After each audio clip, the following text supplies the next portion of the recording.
അല്ല, മാർക്കറ്റ് തന്നെ, share market തന്നെ ഒരു ഒറ്റ ഫോൺ കോളിൽ, അതായത് അമേരിക്കയും ഇന്ത്യയും തമ്മിലുള്ള ഡീല് നടക്കാൻ പോകുന്നു എന്ന് പറയുന്ന ഒരു ഒറ്റ ഫോൺ കോളിൽ 1000 പോയിന്റാണ് നിഫ്റ്റി കയറിയത്. ഞാൻ ട്രേഡ് ചെയ്യുന്ന ഒരാളാണ്, എനിക്കത് അറിയാം. ഇപ്പം കിറ്റെക്സ് ഒക്കെ ഞാൻ വർഷങ്ങൾ കൊണ്ട് ട്രേഡ് ചെയ്യുന്ന ഒരാളാണ്. കിറ്റെക്സിൽ എന്ത് മാറ്റമാണ് സംഭവിച്ചത് നമുക്കറിയാം. അപ്പം ഈ നോക്കി 2 ലക്ഷം രൂപ ഒരു ഓപ്ഷൻസിൽ ട്രേഡ് ചെയ്തിട്ട് പിറ്റേ ദിവസം 70 ലക്ഷം രൂപ എടുത്തൊരു സുഹൃത്ത് എനിക്കുണ്ട്.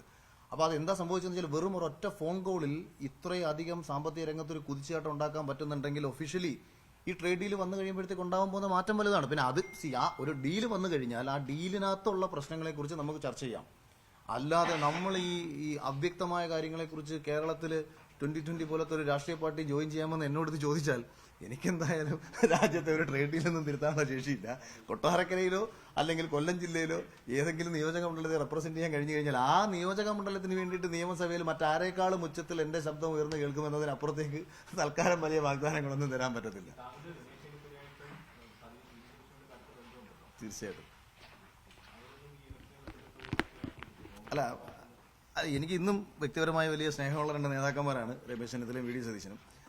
അവർ എൻ്റെ അടുത്ത് മെയിൻ സ്ട്രീമിലേക്കൊക്കെ വരണമെന്ന് സംസാരിച്ചിരുന്നുണ്ടായിരുന്നു.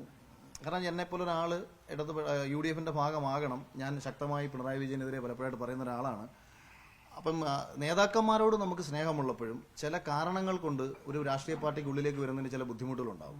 നേതാക്കന്മാരോട് നാളെ എനിക്ക് സ്നേഹം കാണും. അപ്പം അതിപ്പോൾ ഞാൻ നേരത്തെ ഇപ്പം BJP ചില വിമർശിച്ചു നിങ്ങൾ പറയുന്ന സമയത്ത് എത്രയോ നേതാക്കന്മാരുടെ വ്യക്തിബന്ധം, സുരേഷ് ഗോപി ജയിക്കുമെന്നൊരു, പക്ഷേ UDF-ന്റെ ഒപ്പം പല പരിപാടി പങ്കെടുക്കുമ്പോഴും സുരേഷ് ഗോപി ജയിക്കുമെന്നും അത് ആവർത്തിച്ച് ജയിക്കുമെന്നും പറഞ്ഞുകൊണ്ടിരുന്ന ഒരാളായിരുന്നു ഞാൻ.